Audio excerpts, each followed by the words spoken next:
Thank you for downloading Season 5, Episode 4 of Baseball Pitching the Fix. I am your host, Joe Janish, and with me, as always, is baseball pitching motion expert Angel Borrelli, who's been working exclusively with pitchers from the little leagues to the big leagues since 1995. And Angel, how are we doing today? I'm great. How are you doing? I am very good, and today we're going to talk about the changeup, one of our favorite topics. We had some discussions offline, and I've been coaching baseball for almost as long as you've been teaching pitching mechanics. And through the years, there's been a lot of discussion about how to throw the changeup, how to improve your changeup location, how to take some speed off the ball. There's all kinds of different theories and ideas. And I thought, there's a couple things that I wanted to talk to you about because I don't have the background knowledge that you have.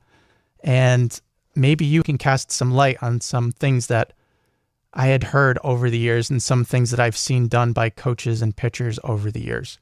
So there's two schools of thought with throwing the changeup. Now, there's one idea that I had learned a long time ago in regard to location, not just of the changeup, but the fastball as well. And that was to practice location and getting movement on the ball. A pitcher should throw from a shorter distance, and the suggested distance to me was 45 feet, because the theory is that if you can get movement at a short distance of 45 feet, you'll get even more movement when you go back to 60. So that was one school of thought. And then there's another school of thought that in order to learn how to throw the changeup properly, that you should throw it at a long distance, as far as 75 feet or even 120 feet even further. The whole idea being that the arm speed being the same or something around that. And it also because the pitcher gets comfortable using the changeup grip. So I wanted to pose this question to you. Which school of thought, with your experience and your knowledge, makes more sense? Would it be practicing the changeup from a short distance or practicing the changeup from a long distance? Or could both methods help a pitcher with his changeup? What a great question. Actually, I was having this discussion with one of my favorite coaches. We were talking about practice methods, and I think that this is a great opportunity for me to once again give coaches ways to look at some of the things they're doing and also maybe inspire them to have new ideas about the way they're doing things. And so this coach, who is a great coach, was mentioning to me about the changeup and how he likes to move the pitchers out. And his exact words were that he likes to move them out beyond 120 feet or to about 120 feet so they can see what the pitch does, and so they can learn not to slow their body down. And obviously, and when he said it, there was a part of me going, first, I'm always intrigued by what coaches do. And I know they have a good reason for doing things. So I was working in the way my brain works, which is understanding why this coach thinks this is a great idea. Also, totally understanding the thinking behind it. And then there was a feeling I had in my instincts that something wasn't right about it. And in fact, at the moment, didn't even really say anything to him. And then I had a later conversation with him. I said, I've been thinking about something you said. So it's along these lines. And your issue or your question and your method of throwing shorter, that in a sense, I can see why that would make sense to somebody as well, because they're, especially when you're thinking about location, et cetera. So, as a sports scientist, and of course also as I've been teaching strength and conditioning for, I've been in business 38 years. So being a teacher of movement, also I was an Olympic weightlifting coach. So teaching high-powered movements. And when you're doing that, you have to work with different weights. So you're getting different speeds of movement on the weight that you're lifting over your head, which is what Olympic lifting is. You learn a lot about what actually gives you value to what you're trying to accomplish. So I want to call this section the Keeping It Real section of the podcast. Keeping it real whenever you're trying to accomplish something with a sports skill means you have to kind of do it as close to what you're actually doing, or you're not actually teaching anything.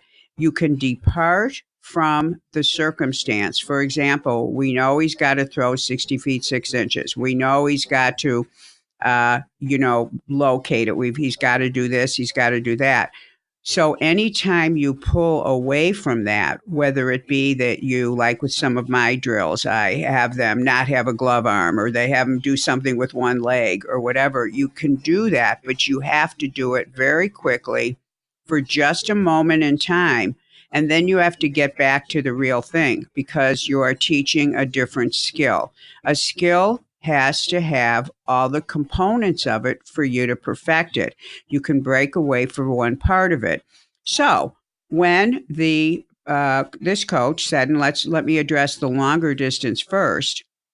When the longer distance, and I believe the discussion that we were having, and I think you and I have had this, is that pitchers who throw the changeup and it's too fast. So they want to have them go a longer distance so that they're actually seeing what the changeup is doing. And maybe with that extra distance, they're going to feel themselves throwing harder and not changing their mechanics. And actually, that's what I think the point was. They changed their mechanics. For 45 feet, your thinking is probably, well, they're not going to throw as hard. So now they're going to learn to throw the changeup slower. Is that correct, Joe? Would that make sense? He's throwing it too hard. Let's move him to 45 feet so he isn't throwing it as hard, and that way he can learn to keep it slower. No, not necessarily. I actually, with the changeup, it's so important to have movement, and I've had pitchers practice both movement on their fastball and their changeup from a shorter distance just to get the movement on the ball, the little tail down or the little sink to the left or the right. So really, it was more about getting the movement than necessarily having him throw it slower. Gotcha. Okay. Because I remember with this other coach, he was talking about when they move too quickly and they change their body speed. And so the changeup's too fast, or it's got something where they're doing it differently. So when you elongate it, it gets them to move more naturally. So obviously with the changeup, now I work, of course, with the pitching motion, but of course I have to work with specific pitches, because if a pitcher is having trouble with something, so the problems that I see, in fact, in the last week, I've had a pitcher whose changeup was, he wasn't taking enough speed off of it. I've also had a pitcher whose changeup was sailing over the catcher's head every time he threw it. I've also had a pitcher who couldn't locate his changeup to save his soul, even though the speed on it was correct. So I have to always look at, and these are pitchers who, by the way, you should be locating it because they're good pitchers. So obviously, when you've got a pitcher who he can't locate anything, especially maybe a youth pitcher, it may not be a variation. It may not be the pitch itself or something they're doing with the pitch. It could just be their mechanics. But in this case, these were pitchers that should have been able to locate their changeup, and maybe at one time in their career were, and they were older and they were excellent pitchers. So whenever you're working with the motion or trying to accomplish something, you have to think about what is the thing that you have to practice. If a changeup is going too fast, that means he's doing something incorrectly with his wrist, because the wrist controls the speed of the ball. The most interesting thing I learned in graduate school from one of my advisors, who was an ex-Yankees pitcher in the minor league system, is he said to me, we were talking about the changeup, and he mentioned how the lever change with the ball being closer in the palm is one reason why it goes slow. And of course, that would be true if you're doing a regular changeup.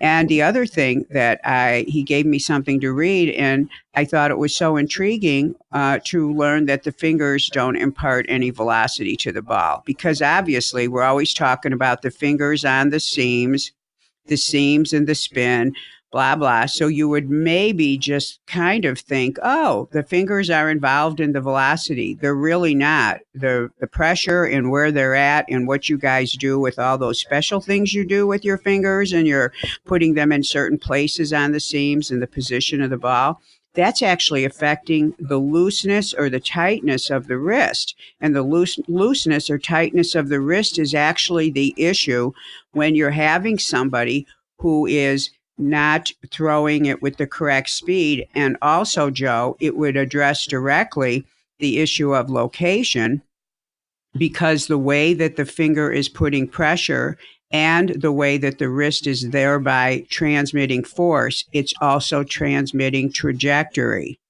Now, the short distance for practicing the changeup could be good for the pitcher who does not get over his front leg correctly, and he's trying to be in a little bit closer so he can learn how to get over his front leg, which he will probably do if he's going at a shorter distance. Getting over the front leg is very important. But in terms of the actual grip itself, the grip is where you want to look to pitchers when they're having trouble with location and or velocity. So in the case of the other coach who thought that 120 feet was going to, quote unquote, give the pitcher a chance to see what the ball actually can do, the way it actually probably slows down, breaks, etc., in a sense, this would be a drill that could actually cause some problems, because and that is an inherent problem when you take a pitcher beyond 60 feet. So in your case, when you shorten the distance, you're not really doing danger. You're doing something that you think might work, and it's probably neutral in the sense that it might work, it might not, but you're probably not going to cause a problem. Unless the pitcher's 6'5", then that guy needs to be back at 55 feet. A 6'5" pitcher acts weird when you have your catcher at 45 feet. I've seen it for myself. They're too close. So if you've got a really tall guy, you can shorten the distance. You can't shorten it that much. So your idea is probably neutral in the sense that it might work, it might not, depending on what you're working on. Try it, but get them back to the regular distance immediately. But the longer distance is really the issue for causing problems for the pitcher, because first of all, we know that mechanics start to change beyond 60 feet. They start to change in tiny ways, very tiny at 75, bigger at 90, definitely bigger at 100, definitely different at 120. Beyond 120, you start getting major force change issues. So you've got somebody at 120 feet. Now, we have a rule that if you're going to go beyond 60, you always use a slide step. A shuffle step, and some pitchers use crow hops to get the feeling of the rear leg and the power so that you're still delivering the ball and not putting too much strain on your arm. Well, if you did that with the changeup, then you'd be creating too much power at 120 feet. You're not trying to create more power. That's number one. Number two, the precision of each pitch is so important. And the pitcher is learning the feel of that pitch at 60 feet. The second you take something that's precise and you mix it in with other variables, like let's go 120 feet, while you think you might be helping with something, you are hurting. Because, first of all, the body changes too much. We already know that there's three things that happen when a pitcher goes out beyond 60 feet. Number one, his shoulders, which should stay level, end up tilting. He tilts downward in the back end on his, so if he's a right-handed pitcher, his right arm will be lower because he's going on an angle, because whenever you throw beyond 60, well, let's just say 120, you've got to have an upward component to it. You're not just throwing downhill. You can't get it at 120 feet if you just think down. And the minute anybody thinks up, they're going to tilt their right arm down for a right-handed pitcher. So you're going to have a shoulder tilt. When you have a shoulder tilt, you rotate differently, so your release point's going to be different, especially on a guy who doesn't have that tilt. And especially on a guy who's having location problems. You would never do this because now you're changing his body mechanics. He changes them, and it's natural. It's not that he's doing it. He can't not do it. The second thing we know is that the front knee changes whenever you change the distance. So when we look at long toss and different, components of that, we see huge changes in the front knee. And therefore, we see huge changes in the way the body tilts forward at the time of release, which is what we call trunk tilt, the forward trunk tilt towards the direction of acceleration. When you get those three things changing, and you're changing them, trying to learn something about a pitch, especially the changeup, then you're changing this perception inside that pitcher's body. The other issue is it's obvious that you have to have more force in order to get the ball 120 feet. The increase of the forces around the elbow and shoulder, and even though the changeup is usually less than a fastball, are going to be greater than what he's got to do to be precise at 60 feet. So now you're tinkering with the body's what we call proprioception in terms of how hard he has to throw it. So while one thing might make sense, where this coach said his exact words were, "Well, they get a chance to see what it can do." I kind of think he means, watching the actual way the pitch breaks, slows down, etc. But that doesn't mean that it's going to do it that way at 60 feet. So what you're doing is introducing a whole nother thing. So it doesn't necessarily transfer over, but at the same time could be deleterious to the performance and actually cause confusion. Does that make sense, Joe? Yeah, it does. It makes a lot of sense. I mean, I would think that if you're thrown at a long distance, like you said, you're going to have a different release point and a different angle. So once you go back on the mound, you're going to have that release point at the very minimum is going to change the effect of how the ball comes out of your hand and how it's going to move. So yeah, that makes a lot of sense to me. Yeah, and I think all the problems with the changeup occur at the hand level. And I think that what you might want to do, coaches, and you probably already do this, and I'm not saying that you don't do it, but here's the thing to remember. You're obviously trying to come up with something that is going to, because you wouldn't be dreaming something up unless the pitcher needed something. And if he needs something with his changeup, it usually has to do with location or the speed of the changeup. And of course, again, I'm talking about pitchers that have a great fastball so that, there should be an obvious difference. So if you're looking at location and speed on a really good pitcher who doesn't really have big problems with his mechanics, because if he did, he wouldn't even have a good fastball, that's when you want to get very specific to what I said about the things that change that are important to each pitch are the fingers, the grip, and the wrist. The wrist is actually the major player in what happens with the ball. But the fingers and where that pressure is what's it's imparting a change to the wrist. So for example, on a regular changeup, I don't know, what do you guys call the regular changeup? Is it a choke change or you just call it a change, just a normal change?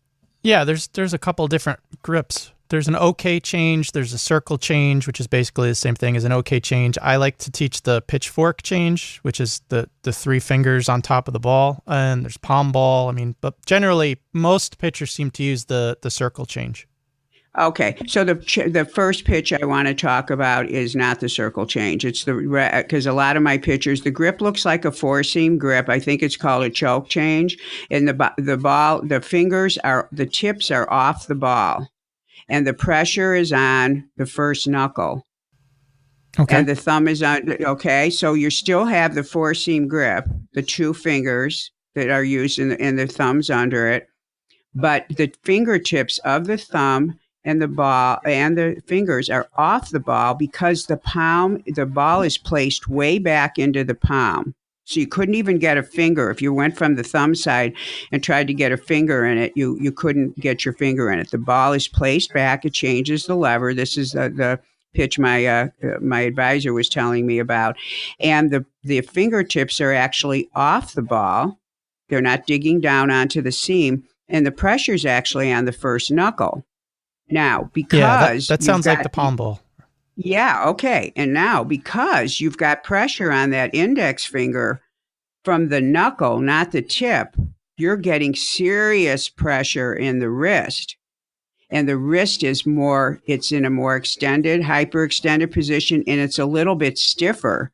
So when the ball is delivered, it's delivered with a different speed. Okay. So, and that's because of the position and the pressure coming from the first knuckle and not from the tip all the way down. Now the circle change has, the fingers, the two on the side, and now you've got two different fingers.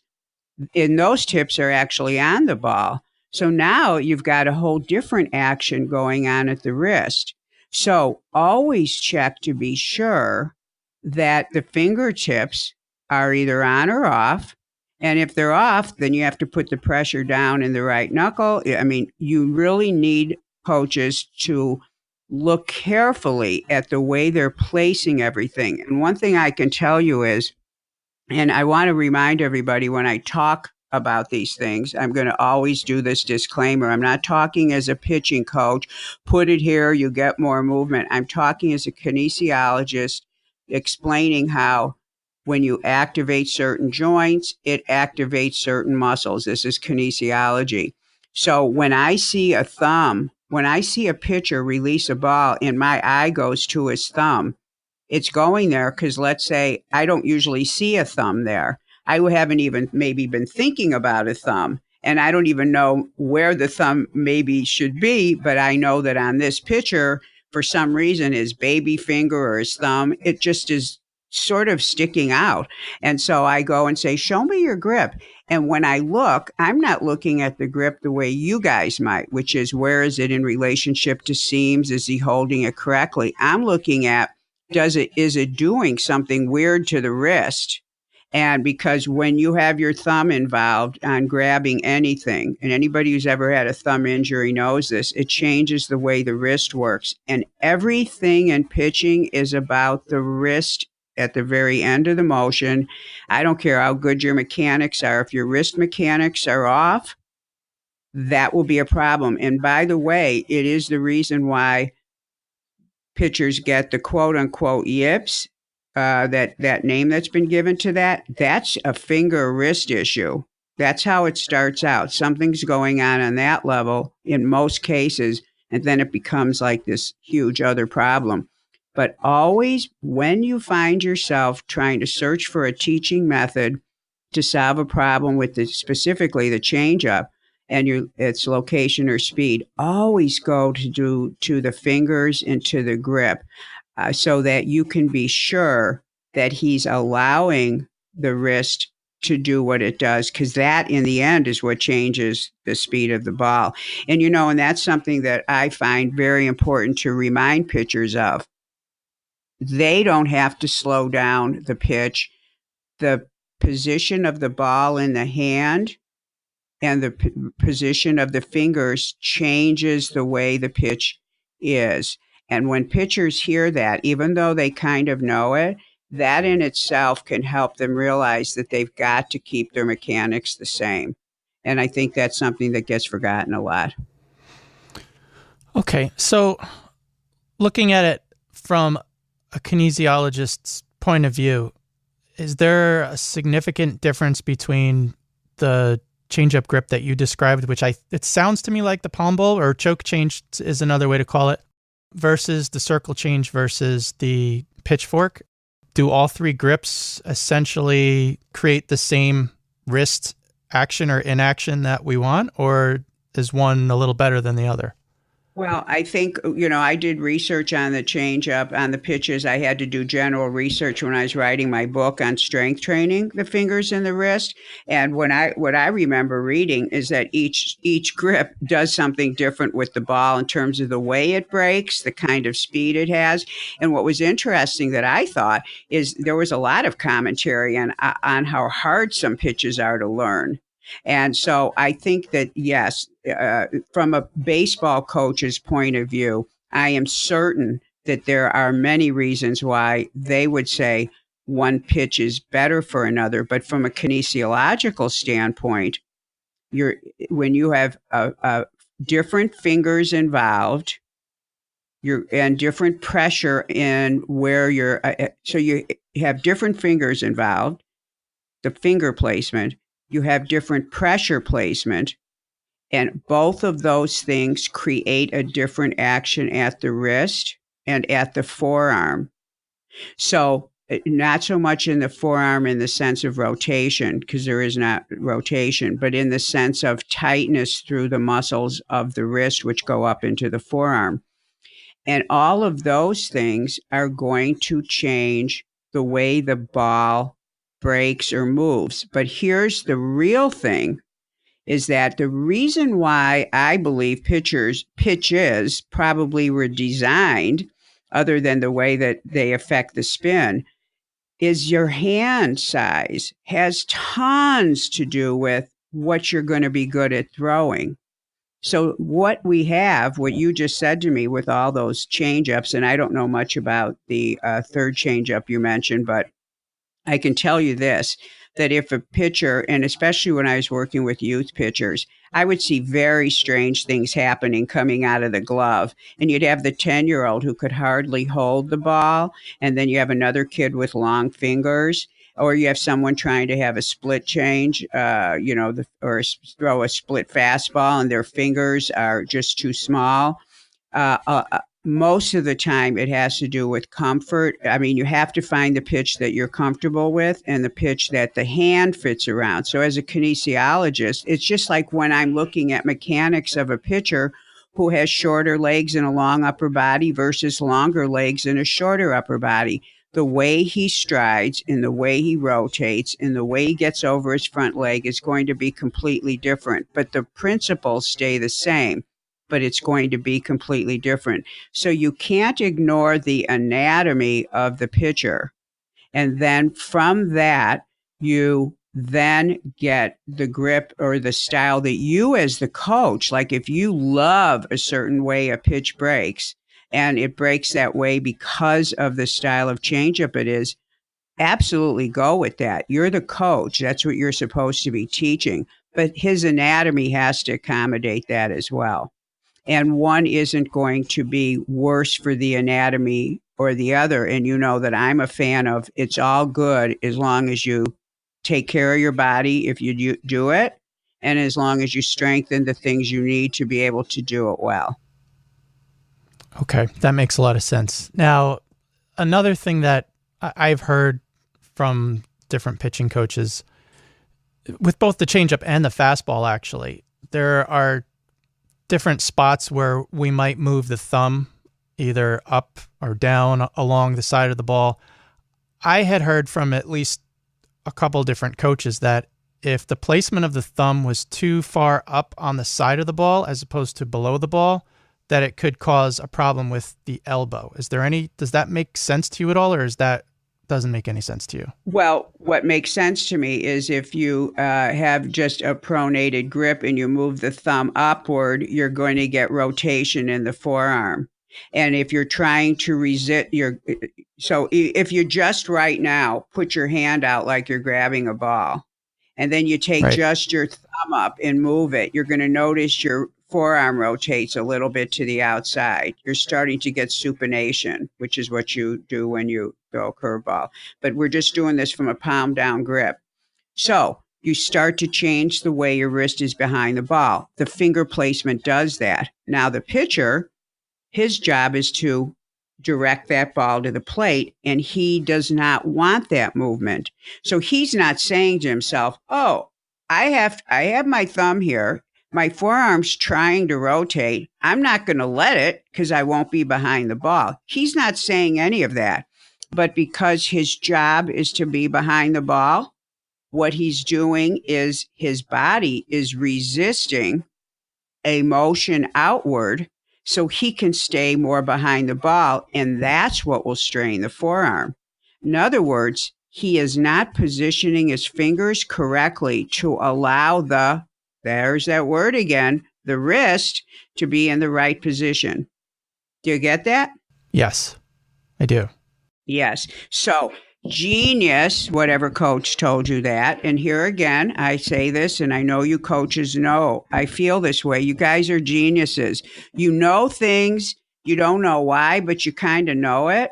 But there's an explanation for all the genius thoughts that you have. And I understand every one of them. Even when I see crazy things being done, I see crazy things. There's things I see done in baseball, especially for hitting. And I go, why are they doing that? Because from a sports science point of view, it's like, oh my gosh, like my favorite thing to hate is when I see hitters having a ball thrown at them from a guy sitting at a bucket on the side, and the ball's coming from the side and he's hitting forward into a net. That's a traditional drill, right? Yeah, absolutely. Right. But the ball doesn't come at a hitter from the side. No, that's true. So I said that exact thing to a coach out here, and he looked at me with his eyes open. He's like, I mean, he totally had that moment of silence like you did. And he goes, oh my God. And so he called me up about a month later and said, Angel, I just, that was for, of course, not wanting to get hit, blah, blah, blah. And he says, but I just got an L screen and I figured out a way. And he said, oh, because isn't hitting a precision skill? Yeah, sure. And aren't you always teaching the eye to see the ball? Yes, absolutely. In every one of those throws, you're not training the eye. Okay, now, coaches who just heard this, I was just throwing this out as sort of a thing I think about, but all of you coaches work with hitting as well. I don't, but think about this. When you hear this, I know you're like, oh my God. If for some reason you don't care in that moment about training his eye, and I don't say that facetiously, if you say to yourself, you know what? The reason why I do that is for this. And so I will give up that with the eye. Fine. I think a coach should think things through and use his instincts to be the best coach he can be. And everything you do should have some objective to it. And my job is to teach you to look at things and give you more information so you can make maybe better decisions or validate the ones you're already making. So if you have a situation where you don't care if that hitter has to see the ball, it's okay for him to not practice seeing the ball coming at him. In fact, he's got to learn to see it from the side. Fine. But if you are like, let's say you've got a hitter and let's say his problem is you see him taking his eye off the ball or whatever it is that hitters do. I know what pitchers do, but I don't know what hitters do. But let's say you've got a guy who he's got a problem with eyes. Well, you would not want to give him that drill. When they're all doing that, you send him into the cage with a machine or something. Okay. So isn't that interesting? So those are the kind of nightmares that I have when I'm on a baseball field. I scratch my head and I go, why are they doing that? But, I mean, it's just, you can't stop your brain from thinking. And when you get a background in science, there's so many things to think about. So anyway, there was a little extra tidbit on hitting. And no, everybody, I'm not a hitting coach, not a pitching coach. I'm a pitching motion coach, but as an analytical kinesiologist, we analyze everything. Main thing is objectives and making sure that whatever you do no harm to the skill. And that is like number one philosophy. So is that all that makes sense? Yeah. I'm so tempted right now to start talking about practicing off a batting tee, but I want to keep this a pitching podcast. That I wouldn't even know how to comment on. There are a few things I think are weird, but I don't know if I've thought that one's weird yet. I don't know enough about hitting to know if that would be weird or not. But anyway, so okie dokie. Okay, so since we were talking a bit about, more about the wrist, and now I'm getting more interested, and I'm thinking about another type of changeup. It's not all that popular anymore, but some pitchers do throw it. There's a pitch called the screwball, which essentially is really just a changeup where you kind of turn your wrist over a little bit. You kind of overpronate it just to get a little more movement. Mm-hmm. Is that something that could be a bad idea for the arm to, instead of just throwing it straight like you might and snap down as you would like a fastball, or keep your wrist just stiff to take off the speed, if you kind of turn it over a little bit, is that a bad idea? I'll tell you what, if you give me 2 weeks to do some research on it, I'll come back with an answer to that, because I don't ever comment on anything that I don't know, and I don't know the pitch, I don't know the grip. So I can't analyze the actions. Like when you mentioned moving the thumb up, that's very simple for me to see, because I can see the action of the forearm and the implications of that. But I don't know enough about this, but I promise you that on the next podcast, we will revisit it, and I will answer that question to the best of my knowledge after I've done the appropriate research. Well, that is very fair. I will take you up on that. Okay. I know. I want to change I want to change things up a little bit here, just for a moment. Oh, ha ha! You're the one who's always throwing me curveballs. I'm going to throw you a changeup, since this is the changeup episode. Exactly. In one of our previous podcasts this season, we were talking about getting the arms in the proper position during the stride. Some coaches call this the goalpost position, where you have the two hands mirroring each other. Mm-hmm. So I had a question from a coach that heard the podcast and said, where is the front foot supposed to be when those two hands go up in the goalpost position, for lack of a better term? Okay, so in science, we say it in reverse. When the front foot makes contact with the ground. So if you've got the pitcher who puts his foot down in my most favorite way, he puts it flat down. That moment is called stride foot contact. And if you do a frame by frame analysis, you'll see one frame, click, his foot's right over the ground.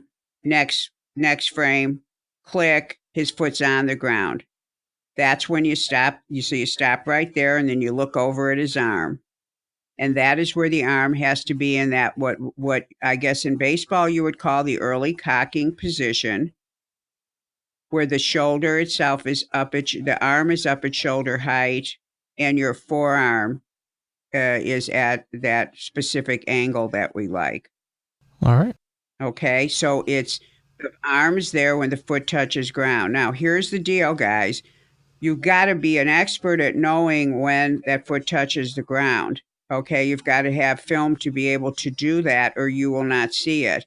The other thing is you confirm it by seeing that the next click, the back hip will start turning, which means that, yes, that movement when the foot touched down was stride foot contact, because as soon as the foot touches down, the pitcher starts turning to go into the rotation phase. And that's why we want the arm in that place, because as the body turns, the shoulder has to turn also. It's turning backwards. It's externally rotating. So that arm right there means that it's in position for the rotation phase. So did I answer that, do you think, clearly for your friend to know? Yes. Front foot touches down, whether it's the heel, which we hate, the toe, not bad, flat foot, perfect. The minute that's down, check out where the arm is. That's what we do. That is stride foot contact analysis. And that phase, that position right there tells you everything that you need to know about this guy's pitching motion.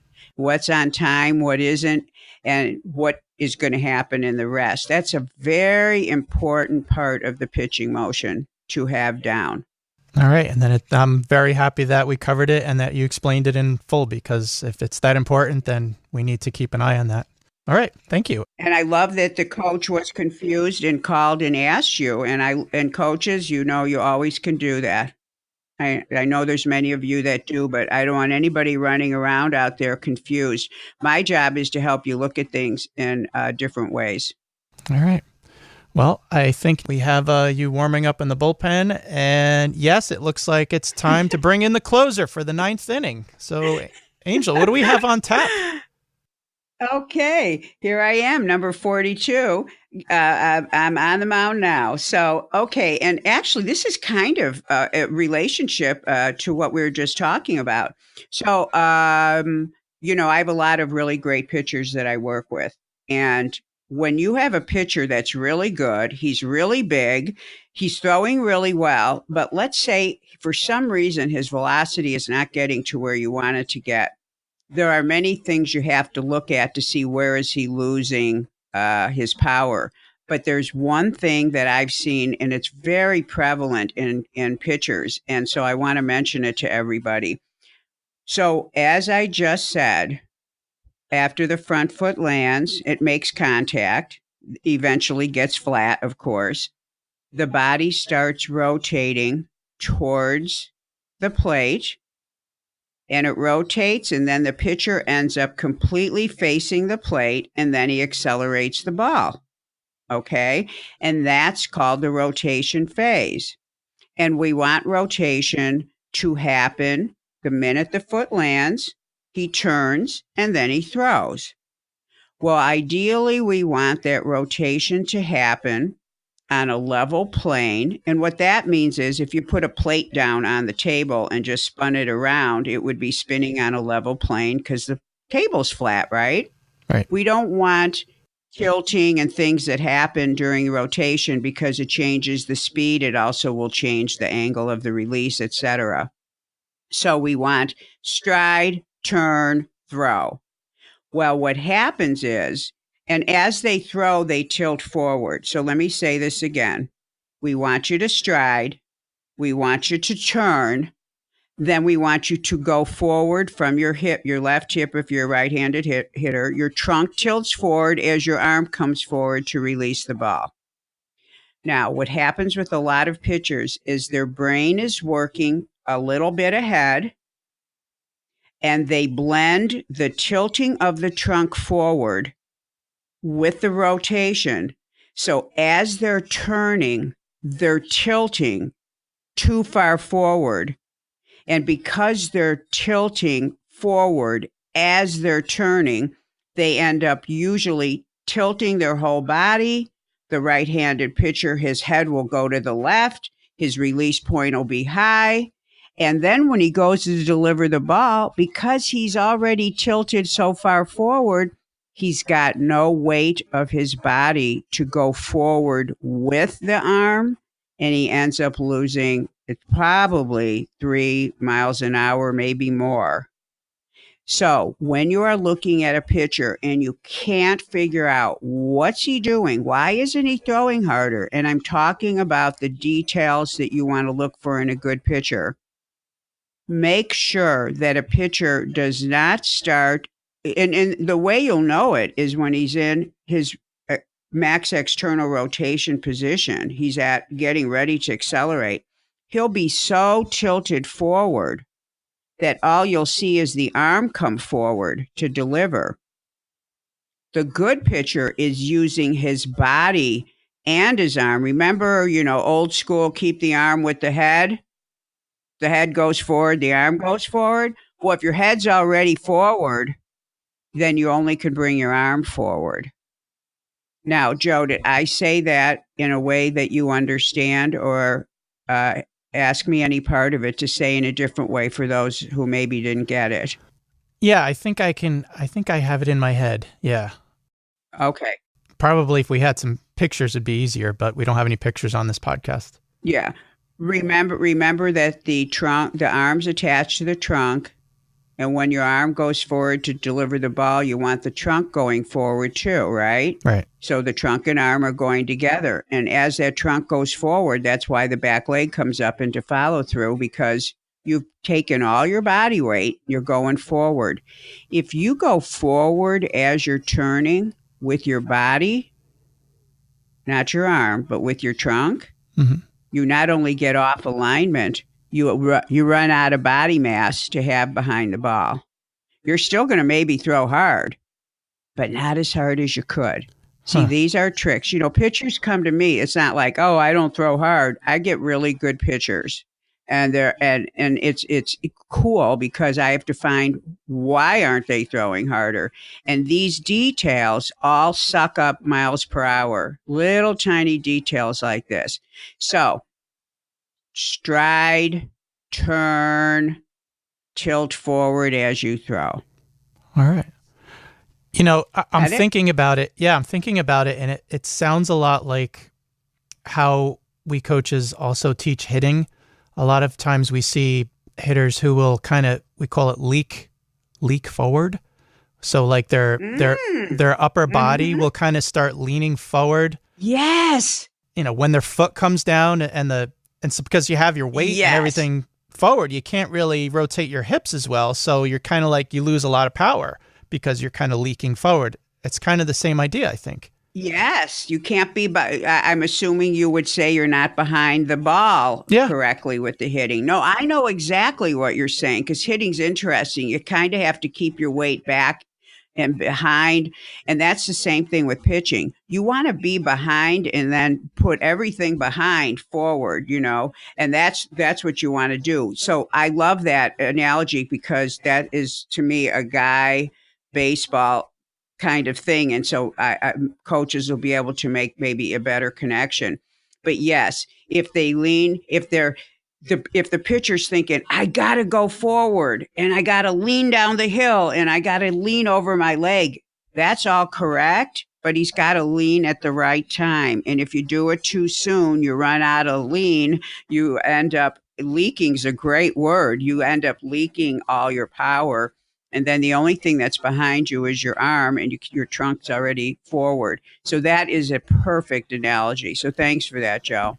Yeah, sure. Thank you. I was trying to think about it in my head, and then I was like, oh, wait, this is exactly how we teach, the stride and hitting. I mean, I think we've talked about this before. Most athletic movements, you just stay back and stay sideways as long as you can until you're ready to explode. I mean, that's the very simple way to put it, but kind of all works the same way. That's exactly right. And and I'm so glad you're mentioning it because, and by the way, for your youth coaches, if you've got a kid that does that when he's hitting, which maybe you can see real easily, I think it's easier to see hitting mechanics without a camera than it is pitching. But guess what, guys? If he does it when he's hitting, he's probably doing it when he's pitching. Yeah. So if you know what you're looking for, you'll be able to see it without a camera. That's excellent, Joe. All right. Well, thank you. But I'm still going to give you the save. Okay. Thank you so much. I appreciate it because I got to keep my record. That's right. You can't believe how good my record is. All you need is an invisible ball, and then you have the best ERA in town, which is what I have. Yeah, well, I'll tell you what. So far this season, you're 4 for 4 in save situations. So I'm telling you, I know. It's so cool. Anyway, so awesome. Well, thank you so much for all your input. This is why you're here, and you're a great baseball guy. I appreciate it. Well, thank you. And, I want to say thanks to everybody listening for listening to Season 5, Episode 4 of Baseball Pitching the Fix. If you want to learn more about Angel, you can go to her website, gymscience.com. You can find free articles there on how to keep pitchers safe and performing their best. And, of course, you can get Angel's book, Strength Training the Elbow for Baseball Pitchers. As I've said many times before, it's a must-have. If you haven't purchased it yet and you're a pitcher or a pitching coach or a parent of a pitcher, please just go straight to gymscience.com and buy that book. You absolutely must have it. That's it for today. If you enjoyed the show, please subscribe. You can also download the app. It's available for iPhone and Android. We'll be back in about 2 weeks. And in the meantime, we wish you safe and effective performance on the pitching mound.